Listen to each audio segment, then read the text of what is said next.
The Forbidden Crossing. The U.S. Prometheus glided through the starlit void like a silver arrow, its sleek form defying everything the Galactic Empire knew about space travel. Captain Sarah Chen stood on the bridge, her dark eyes fixed on the holographic star map that showed their current position, well inside the boundaries of Imperial space, where no human vessel had ever dared to venture. "Captain, we've crossed the meridian line," announced Lieutenant James Rodriguez, his fingers dancing across the navigation console. "Imperial sensors should be picking us up any second now." Sarah nodded, her expression calm despite the gravity of their mission. "Good. Let them see us. That's the whole point." On Zellara Prime, the heart of the Galactic Empire, warning klaxons shrieked through the massive monitoring station. Technician Vixnar, a slender being with phosphorescent skin, stared at his screens in disbelief. The readings were impossible. "Commander," he called out, his voice trembling, "we have an unidentified vessel in Sector 7 Gamma. It appeared out of nowhere." Commander Crixon rushed over, his forearms gesturing wildly. "That's impossible. Nothing can bypass our sensor grid." He looked at the data, and his purple eyes widened. "By the Ancient Ones, what kind of ship is this?" The readings showed a vessel moving at speeds that shouldn't be possible, executing maneuvers that defied the laws of physics as the Empire understood them. The energy signature was unlike anything in their extensive database. "Alert the High Council immediately," Crixon ordered. "Classification: maximum priority." Within the hour, the Imperial High Council had convened in their crystalline chamber. Emperor Zalthax himself presided over the emergency session, his ancient form radiating barely contained power. Around him sat the 12 ruling species of the Empire, each representative more anxious than the last. "My Emperor," began Fleet Admiral Vexthen, a massive warrior from the Draconid race. "We've identified the intruder. It's human." A collective gasp echoed through the chamber. Humans were known to the Empire, but only as a primitive species confined to a small blue planet in a backwater system. They weren't supposed to have interstellar capability, let alone vessels that could penetrate Imperial defenses. "Impossible," hissed Councillor Sekmera, her serpentine form coiling in agitation. "The humans are centuries away from achieving such technology." Admiral Vex then projected the sensor data for all to see. "The evidence is undeniable. This ship, which they designated U.S. Prometheus, demonstrates capabilities far beyond anything in our arsenal. Its propulsion system appears to manipulate space-time itself." Back aboard the Prometheus, Captain Chen reviewed her sealed orders for the 100th time. The mission parameters were clear: make contact, demonstrate capability, but avoid conflict unless absolutely necessary. What the orders didn't explain was how humanity had achieved such a technological leap in mere decades. "Captain," called out Dr. Elena Vasquez, the ship's chief scientist, "we're detecting multiple Imperial vessels converging on our position. They're trying to establish a containment perimeter." Sarah smiled slightly. "Let them try. Prepare for dimensional shift on my mark." The Imperial fleet, comprising 50 of the Empire's most advanced warships, formed a perfect sphere around the lone human vessel. Admiral Zorkath, commanding from the flagship Imperator, felt confident in his numerical superiority. "Human vessel," he broadcast on all frequencies, "you have violated Imperial space. Power down your engines and prepare to be boarded." The response came immediately, in perfect Imperial standard. "This is Captain Sarah Chen of the U.S. Prometheus. We come in peace, but we will not submit to boarding. We wish to establish diplomatic relations." Zorkath scoffed. "Diplomatic relations? You dare speak of diplomacy after this incursion? Your primitive species has no standing here." "With respect, Admiral." Chen's voice remained calm. "I think you'll find we're not as primitive as you believe." What happened next would be recorded in Imperial history as the Prometheus incident. The human ship simply vanished. One moment it was there, surrounded by 50 warships, and the next it was gone. No flash of light, no energy surge, nothing. It reappeared 30 seconds later, exactly 1 light-year away, broadcasting its position openly. The Imperial fleet was thrown into chaos. Ships collided as they tried to reorient. Sensor operators frantically searched for explanations. Admiral Zorkath sat frozen in his command chair, his 3 hearts pounding in terrified synchronization. In the Imperial Science Division, Chief Researcher Thex Nil analyzed the data with growing horror. "It's not possible," he muttered, running the calculations again. "They didn't travel through space. They stepped outside it entirely." His assistant, a young prodigy named Wixra, looked up from her console. "Sir, if these readings are correct, the humans have achieved dimensional transcendence. They're not just traveling faster than light. They're bypassing space-time altogether." The implications were staggering. If humans possessed such technology, the entire balance of power in the galaxy would shift. The Empire's military advantage, built over millennia, would become meaningless overnight. Emperor Zalthax called for another emergency session. "We must understand how this happened," he declared. "The humans were supposed to be centuries behind us technologically. Our observers reported they had barely achieved fusion power." Intelligence Director Mexpar cleared his throat nervously. "My Emperor, it appears our intelligence was incomplete. The humans have been hiding their true capabilities. Our cultural assessment teams may have been deliberately missiled." "Missiled?" The Emperor's voice crackled with energy. "How does an entire species hide such advancement?" "By showing us exactly what we expected to see," came a new voice from the entrance. Ambassador Kraylon, recently returned from a diplomatic mission to Earth, walked into the chamber. "The humans have a saying: appear weak when you are strong, and strong when you are weak. We saw only what they wanted us to see." As the Empire grappled with this revelation, the Prometheus continued its calculated dance through Imperial space. Captain Chen knew they were walking a fine line. Show too much power, and they'd provoke a war. Show too little, and they'd be dismissed.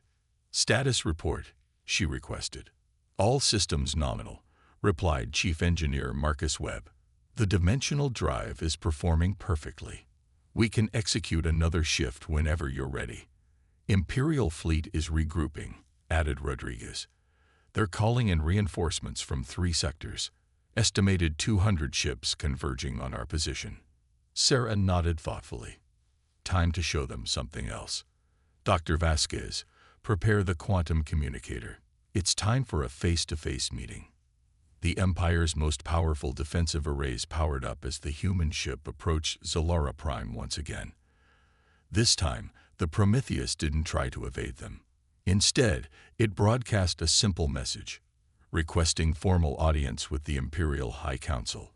"We come with an offer of friendship." Admiral Vex then watched the lone ship approach his defensive line. Every weapon in the fleet was locked onto the human vessel, but he knew it was futile. If they wanted to, they could simply disappear again. "Emperor," he reported, "the human ship is holding position just outside our defensive perimeter. They're not showing any hostile intent." Zalthax considered his options. The Empire had ruled the galaxy for 10,000 years through military might and technological superiority. Now, the species they had dismissed as primitive had demonstrated capabilities beyond their comprehension. The choice was clear. "Grant them an audience," he commanded, "but maintain full alert status. If this is a trick—" "Understood, my Emperor," Vex then replied. He turned to his communications officer. "Inform the human vessel they are cleared to approach the capital. Escort Formation Alpha." As the Prometheus moved toward Zalara Prime, surrounded by an honor guard of Imperial warships, Captain Chen allowed herself a small smile. The first phase of the mission was complete.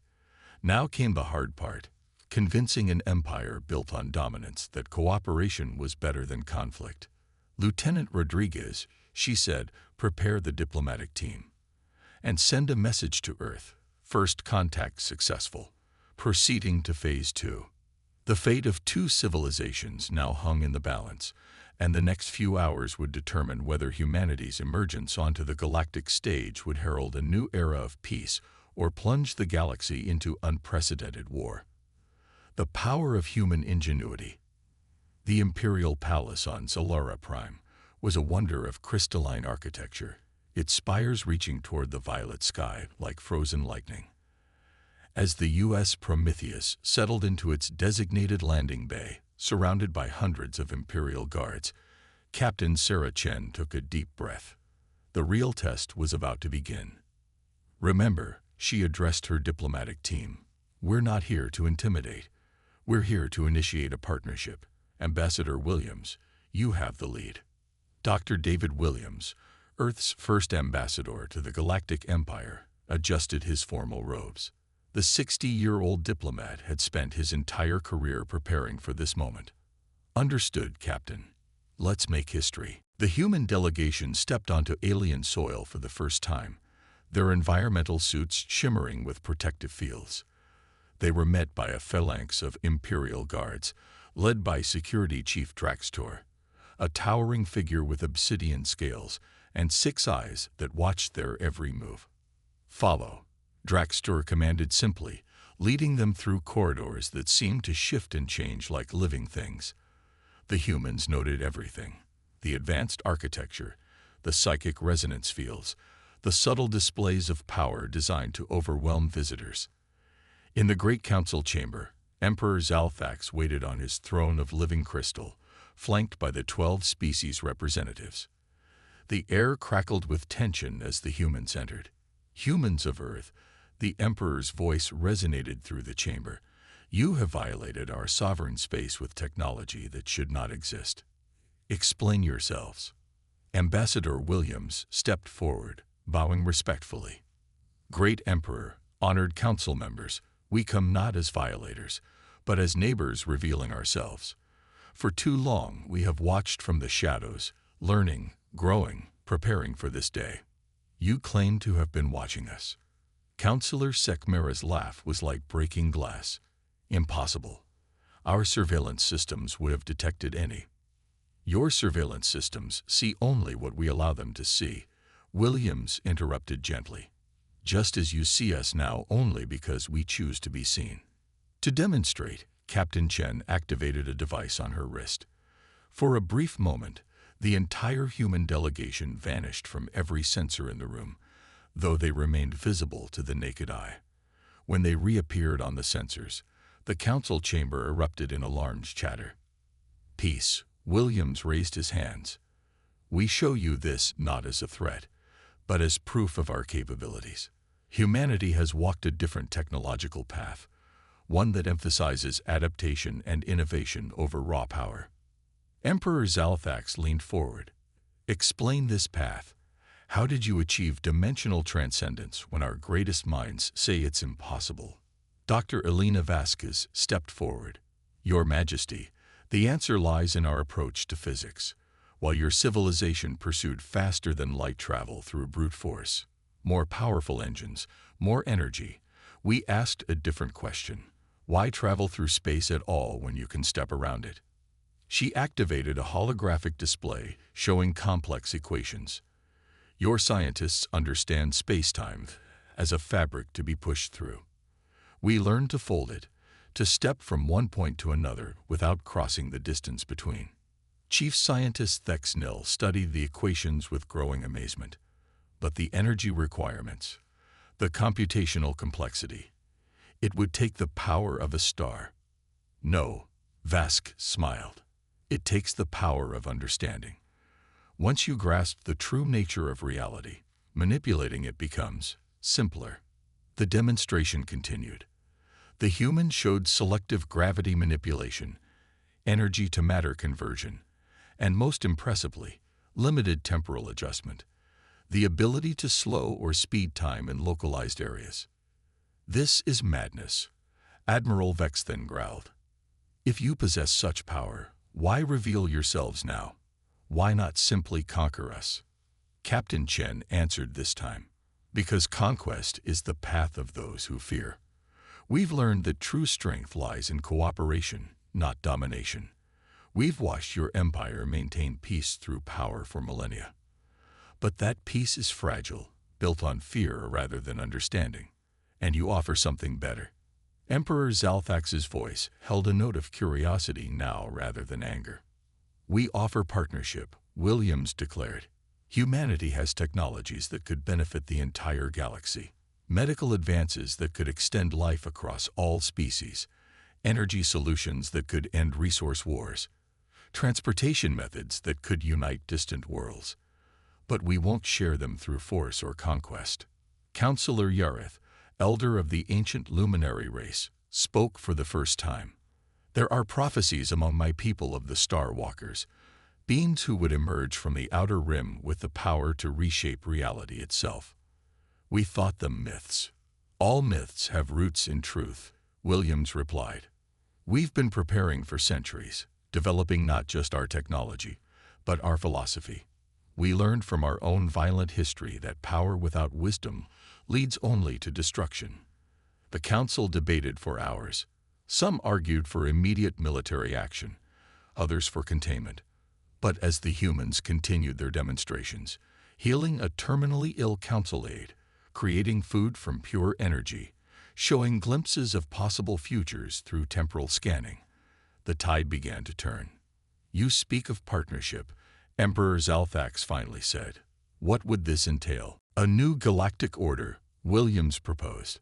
One where decisions are made collectively, where resources are shared based on need rather than hoarded for power, where every species has a voice, and advancement is measured by how many we lift up, not how many we keep down.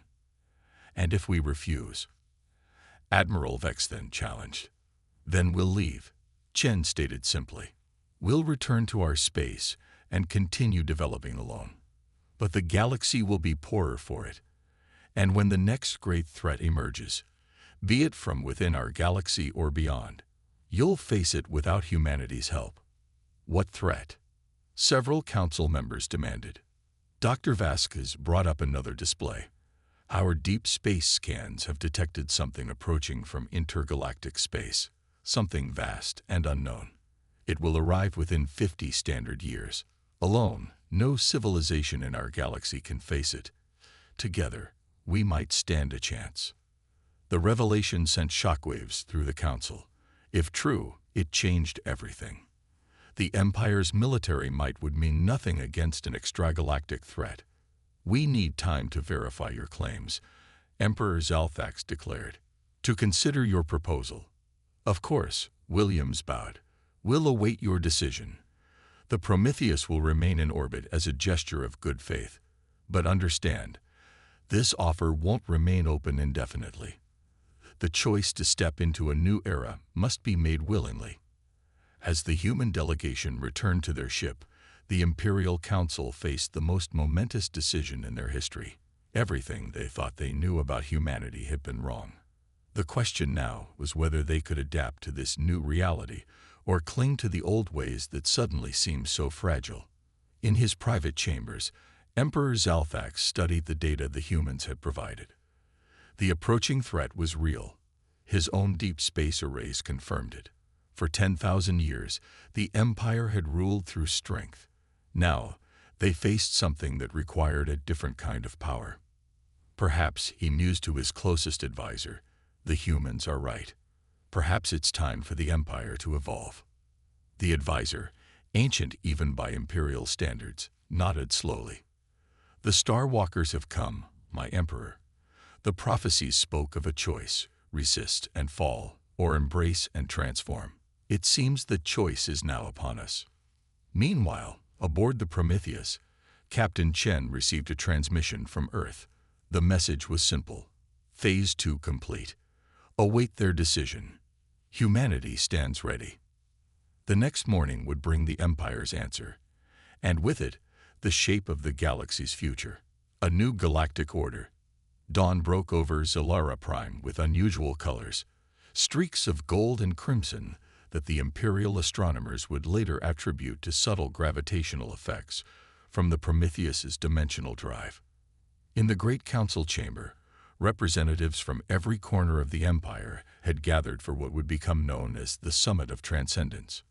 Emperor Zalthax entered the chamber with measured steps, his ceremonial robes rippling with embedded technology that had kept his ancient form alive for millennia.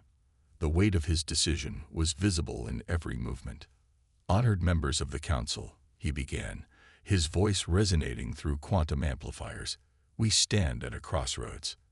The humans have shown us a path we never imagined possible. Our scouts have confirmed their warnings about the approaching extragalactic threat. The question before us is not whether we can maintain our dominance, but whether we can survive what's coming." Admiral Vex then rose, his warrior's pride evident despite his words. "I have commanded fleets for 3 centuries. I have never faced an enemy I could not understand until now. The humans don't just possess superior technology, they think differently. Their approach to reality itself is revolutionary. But can we trust them?" Councillor Sekmera interjected. "They hid their true capabilities for generations. What else might they be hiding?" The chamber's doors opened, and Ambassador Williams entered, accompanied by Captain Chen and an unexpected figure, a human child of no more than 10 years. "You question our trust," Williams addressed the council. "So we brought someone who represents our future. This is Maya, one of the first generation born with full integration to our dimensional technology." The child stepped forward, her eyes seemed to look through reality itself. When she spoke, her voice carried impossible harmonics. "I can see the threads that connect all things. The fear in your hearts, the hope in your minds. We don't hide to deceive, but to protect. Until you were ready to understand." Maya raised her hand, and the chamber transformed. Suddenly, every being present could perceive the quantum connections between all things, the fundamental unity underlying apparent separation. For a brief, transcendent moment, they experienced reality as humans had learned to see it. When the vision faded, several council members were weeping openly. The luminary elder, Yareth, broke the silence.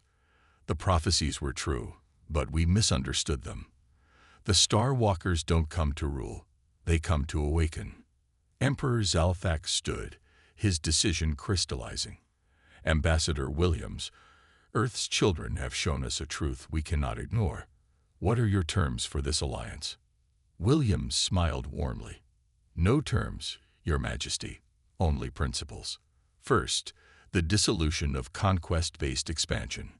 Second, the establishment of a galactic assembly where every species has equal voice.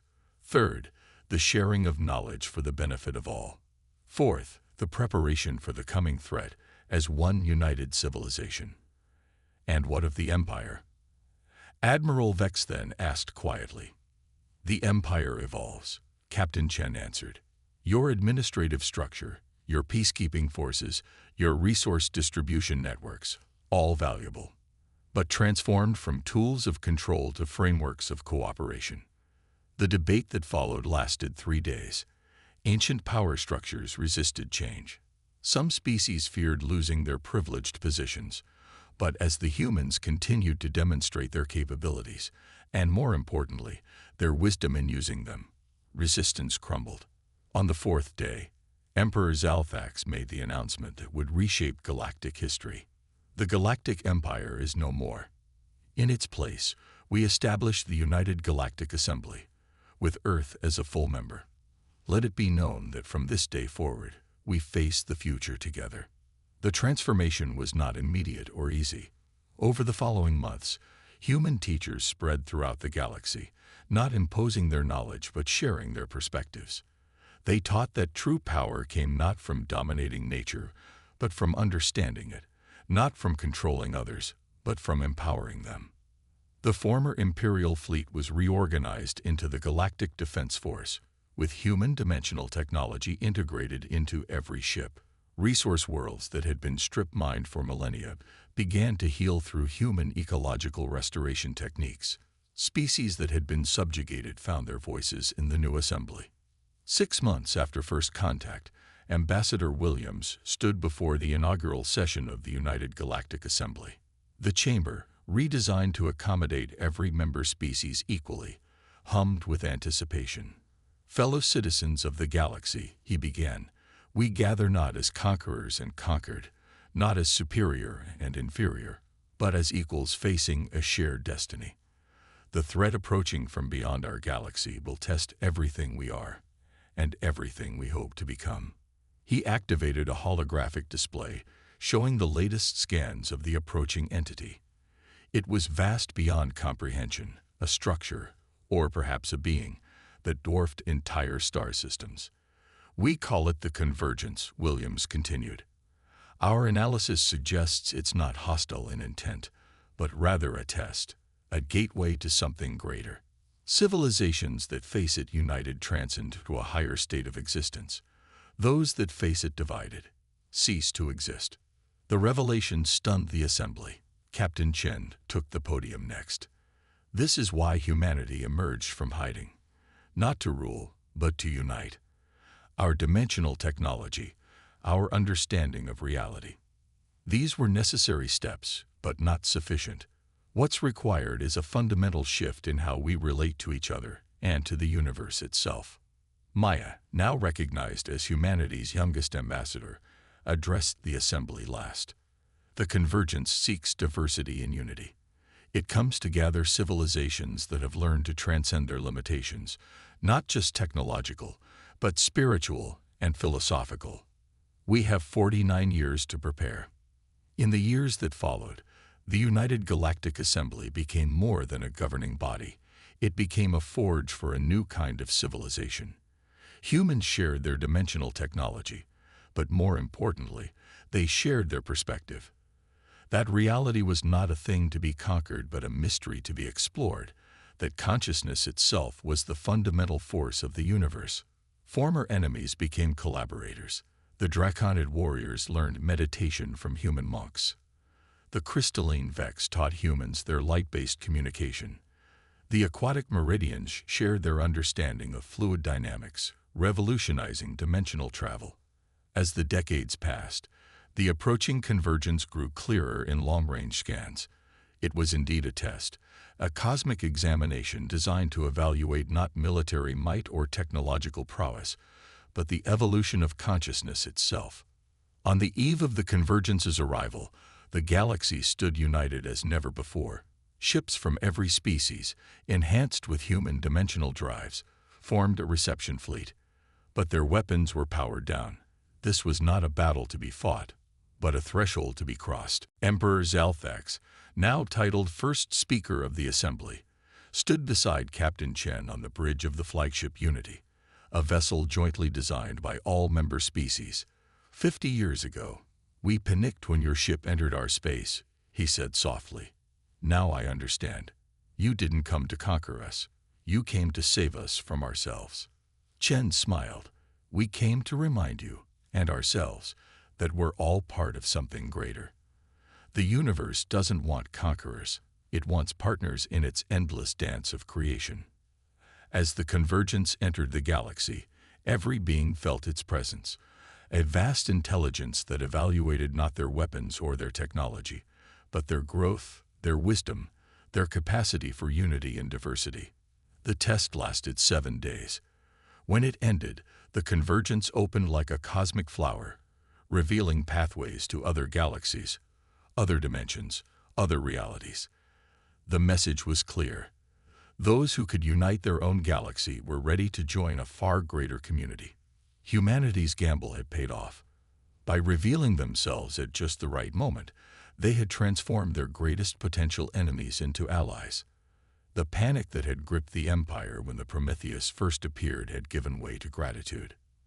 The Starwalkers had indeed come, not to rule, but to lead the way to transcendence. And as the united species of the galaxy took their first steps into a wider universe, they understood that the real journey was only beginning. In classrooms across the galaxy, children of all species learned the lesson of humanity's emergence, that true strength lies not in power over others, but in the courage to trust, to share, and to grow together. The empire that had panicked at a single human ship had evolved into something far greater. a civilization ready to face whatever wonders and challenges the infinite universe might hold. The story of the U.S. Prometheus would be told for generations, not as a tale of conquest, but as the moment when the galaxy learned that sometimes the greatest act of power is the willingness to share it.